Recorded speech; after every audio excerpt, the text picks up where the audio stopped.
Now your inheritance is all mine. I'm glad it happened sooner than I thought. Well, take it easy in heaven. Sister-in-law Linda boldly said this in front of my critically ill mother-in-law, Susan. Is she even human? As Linda leaves the room with a mocking smile, Susan, who had been bedridden, suddenly sits up, smiling. What? Susan? How? Yep, just as I thought. Linda was after my inheritance. Now, I've got a lot to do. My name is Karen, a 34-year-old housewife. I've been married to my husband Robert for 4 years. We were colleagues at the same workplace. As we worked through various tasks together, we grew closer and started dating. After a year and a half, he proposed. I want you to walk through life with me forever. Will you marry me? Yes, I would love to. But after we decided to get married, Robert told me something I never expected. I want you to quit your job once we married. Do you mean you want me to be a housewife? Yeah, I'd like you to focus on household chores. Okay. Honestly, I wanted to continue working a little longer, but I also wanted to make our married life a priority. So I decided to quit my job and become a housewife. But then Robert shocked me even more. I want us to live with my parents after we get married. What? You mean move in with them? Yes, he wanted us to live with his parents. Wait a minute, you mean spend our newlywed life with your parents? I couldn't believe what Robert was saying. They're getting up in years. I want to support them. His idea was filial, but these were his parents, not mine. And we hadn't even met them yet.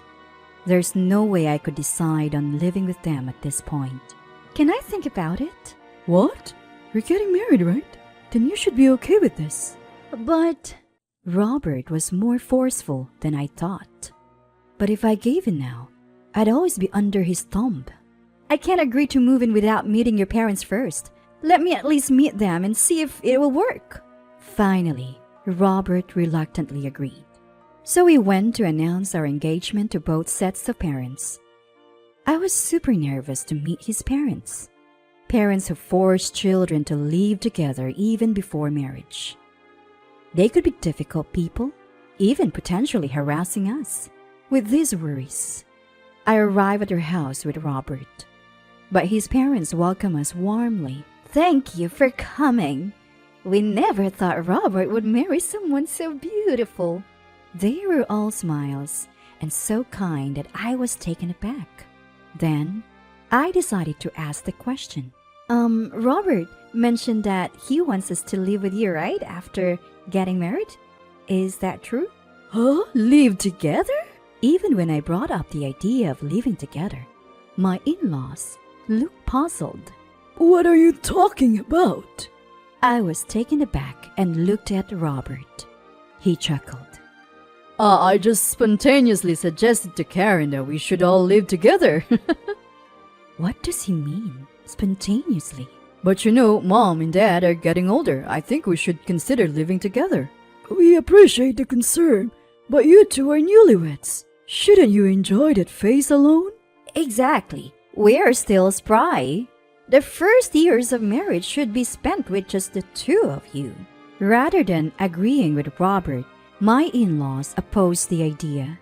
Robert looked flustered, probably not expecting opposition from his own parents. Well, I was just concerned. If you guys don't want to, I won't push it. So we didn't end up living together right away after getting married.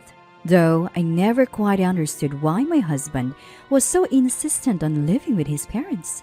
It was comforting to know that they are genuinely nice people. I even thought living with them wouldn't be a bad idea. That time came 2 years after our marriage, when Joseph passed away due to illness. Now that Susan would be living alone, Robert suggested we moved in. I worry about leaving Mom alone. But I'm still fine and I don't want to be a burden. This time, I sided with my husband. We don't consider it a burden. I'm worried about you too, Susan. Please, don't hesitate to lean on us. Is that so? Thank you, both of you. Susan seemed pleased and a little emotional. Losing her beloved Joseph must have been devastating. She agreed to move in, and we canceled our rental and moved into the family home. Life there was peaceful. During the day, it was just Susan and me, and she was incredibly kind, teaching me various things. Susan and I became close, even going to cafes together. Karen, you're such a kind-hearted and honest person. Wasn't Robert like that as a kid? Not just Robert, but Linda too. Linda is my sister-in-law, who is already married and rarely visits the family home. The first time I met Linda was at our wedding, and the next time was at Joseph's funeral. Even when Robert and I would visit for Christmas or family gatherings, Linda's family never showed up. When it comes to us, Linda's always been rebellious. It's a bit sad, but I can't force her to visit. Susan looked sad when talking about Linda. It seemed like my in-laws had always struggled with parenting. Given Robert's spontaneous behavior, he probably gave them a hard time too. That's why I'm so glad that someone as wonderful as you became Robert's wife. Oh, Susan. I adored Susan. I thought of her like my real mom and couldn't understand why Linda would resent such a wonderful woman. Sometimes, even in the closest of families, boundaries are crossed and tempers flare. I can't really intervene, it's not my place to do so. I focus on keeping a good relationship with Susan. Then, we hit a bump in the road. Susan fell while riding her bike and broke her arm. We have been sharing housework duties, but now I had to take on all the chores until she recovered. That would have been fine, but some tasks required two hands. I couldn't handle them alone. Susan, with her arm in a cast, was struggling too. So I asked my husband if he could help Susan a little. He responded with an obviously annoyed face. I'm tired from work, But Susan has a broken arm and is in a cast. It's tough for her, right? What a hustle. I was disgusted by my husband's attitude. Why couldn't he help his own mother? Turns out, his eagerness for us to live with his mom was just a way to show off how filial he was at his workplace. I've seen him bragging to his old colleagues about how he takes good care of his parents and how much he loves his wife. The reality? He leaves all the housework and communication with Susan to me, while he enjoys a king-like status. Sure, he's the breadwinner. But that's no excuse for not being more helpful around the house. I was growing increasingly frustrated with him. 3 months passed, and Susan's arm fully healed. Susan, it's great to see you better. Karen, I'm sorry for all the trouble. Don't worry about it, we're family. You're such a kind person, Karen. Unlike Robert. Feel free to dump him anytime. I'm not gonna dump him. I just want you to be happy, Karen. Those were Susan's kind words to me. Just as I was relieved about Susan's recovery, Linda, my sister-in-law, suddenly showed up. Linda, what brings you here so unexpectedly? It's rare for you to visit. I missed you, Mom, and wanted to see you. Huh? I heard you broke your arm, so I was worried. But it looks like you're fine now, Linda said shyly. Susan seemed shocked to hear Linda's unexpected kind words. Hey, react, will you? Makes me look stupid for saying something nice. Sorry, I was just surprised and touched at the same time. Susan was delighted. Do you like pound cake, Linda? Want to join us? Sure, why not? Seeing Susan so happy made my day, and I thought, let's enjoy this moment. At first, Linda seemed a bit tense, but she gradually relaxed and was having a good chat with Susan. I'm sorry we haven't been able to show you our grandkids. Next time, I'll bring my husband and kids for a visit. Oh, I'm looking forward to it. After that, Linda started visiting Susan regularly on her days off, bringing her husband Thomas and their kids. The first time she spoke with Thomas, he seemed like a great guy, and their nephews were lovely as well. Susan looked thrilled to be spending time with her grandchildren. It had taken some time, but Linda and Susan were finally getting along, and that was a good thing. However, for some reason, Linda's husband didn't seem to like the idea of Linda and Susan getting along. You know, Linda's been coming over a lot lately. Is that a problem? We're the ones living with my mom, you know. It's not fair for you to just swoop in and get all chummy with her. I didn't quite get what my husband was saying. What I mean is, I'm worried that Linda might end up inheriting more than us. What? Don't you get it? Linda is just trying to win my mom over. It makes her living here pointless. I don't understand what you're saying. I couldn't believe what my husband was saying. It turns out he was planning to inherit more from Susan by living with her. I was utterly disappointed in him. He never really cared for Susan from the start. Selfish, to say the least. Susan would be heartbroken to find out her son was thinking this way. Then, an unexpected event happened. I had to stay at my parents' house for some business the previous day. As I was about to head back, my husband suddenly called. What on earth is it for? I didn't really want to talk to him, but I picked up because the phone kept ringing. Hello? My mom collapsed and was taken to the hospital. What? I was genuinely shocked and immediately headed to the hospital. It was an extremely hot day, and it seemed that Susan had suffered from heat stroke while weeding the garden. A neighbor found her and called an ambulance. My husband couldn't come right away because of work and had asked me to go instead. How selfish and irresponsible of him. Anyone would drop everything to be there. When I got to the hospital, Susan was asleep in her bed. According to the doctor, she was in a critical condition. Shortly after I arrived, Linda also showed up. Is it true that Mom collapsed? Yes, she's in a very critical condition now. As I said that, Linda gave a creepy laugh and then stood in front of Susan saying, With this, all of your inheritance will be mine. What? I'm glad this is happening sooner than I thought. Take your time in heaven. Linda said this right in front of Susan, who was in critical condition. Well, Linda, are you actually saying that? What's your deal? Are you eyeing the inheritance too? No way. Why would I? I don't know about that. Ever since I heard Robert moved back in with his parents, it made me wonder, are you guys after that spacious family house? I told you, we're not. Come on, just be real for once.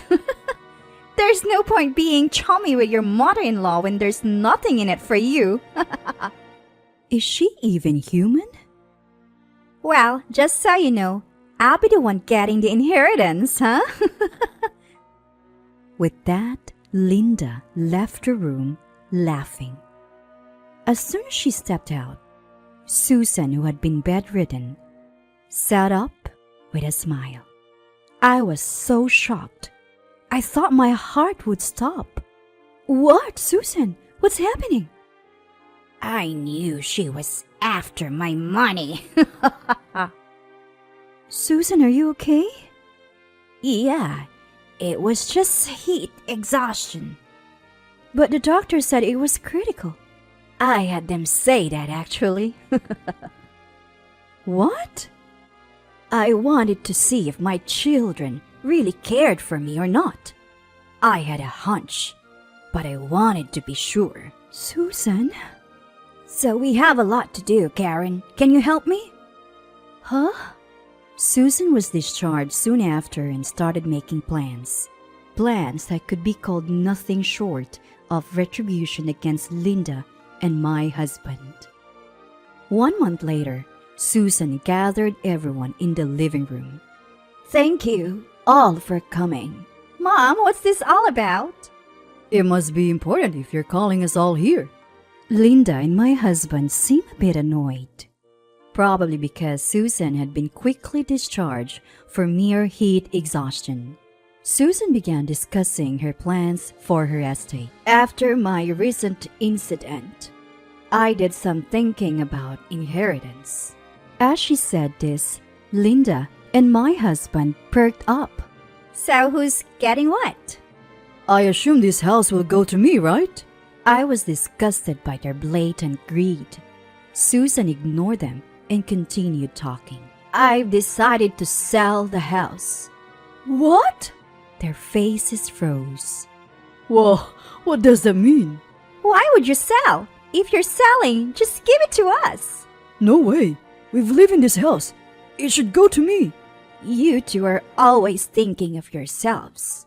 Even when I collapse, or at any other time, all you ever thought about was how to get more from me. I know everything. Both Linda and my husband went pale. That's why I'm leaving you nothing. What? What? I'll sell the house and use that money and my pension to live in a nursing home. When I pass away, I'll donate everything I have. You can't be serious. What a waste! I've had enough of you all taking advantage of me. You think parents can just keep loving unconditionally while you use them? Forget about the inheritance and start thinking about fending for yourselves. What the? I was counting on that inheritance for my life plan. Linda and my husband collapsed to their knees. But it's not just Susan who's done with them. Linda, I can't stand your selfishness anymore. I want a divorce. Wait a minute. Why are you abandoning me too? Do you think I want to spend my life with someone who's happy to hear Susan is critically ill? It's not good for a child's upbringing. I'll take custody. Let's handle the rest through lawyers. What the? Thomas decides to divorce Linda. Then, my husband oddly chimes in. Well, Thomas, do you think that's a bit harsh? She may be a hopeless case, but divorce is a bit much, don't you think? His tone carries a mocking undertone towards Linda. This man doesn't understand his own standing. You think you're not getting a divorce? What? I can't continue this marriage with you. Whoa, hold on. Karen, why are you saying that? I've been disillusioned by you throughout our marriage.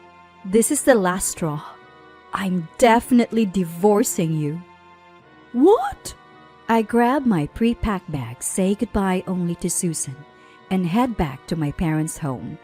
Later, through a lawyer, I demand a divorce from my husband. Faced with a legal battle, he reluctantly agrees. It seems Linda and her husband ended up divorcing in a similar fashion. By the way, I still keep in touch with Susan. Amazingly, as a token of gratitude for my good relationship and housekeeping, Susan bought me an apartment to live in. Thanks to that, my life is quite comfortable. I've also managed to find a new job, so I'll be saving up more. Susan is in a high-end nursing home, living her best life and even making friends. When I visit her once in a while, she always happily talks about her daily life. Robert, however, rented an apartment alone, and his life is falling apart. His home is a mess. He's mentally unstable, and he's run through his savings recklessly counting on the inheritance. No woman would want to be with a man with such a history. Plus, He let himself go during his marriage and looks terrible now. For the world's sake, it's better if he stays single. As for Linda, she tried to live off various men and got caught by a marriage scammer, losing all her divorce settlement money. She messaged me for help, but when I ignored her, the messages stopped. I don't know what they're up to, but I doubt it's anything good. I'm forgetting about them, and I'll focus on enriching my life from now on.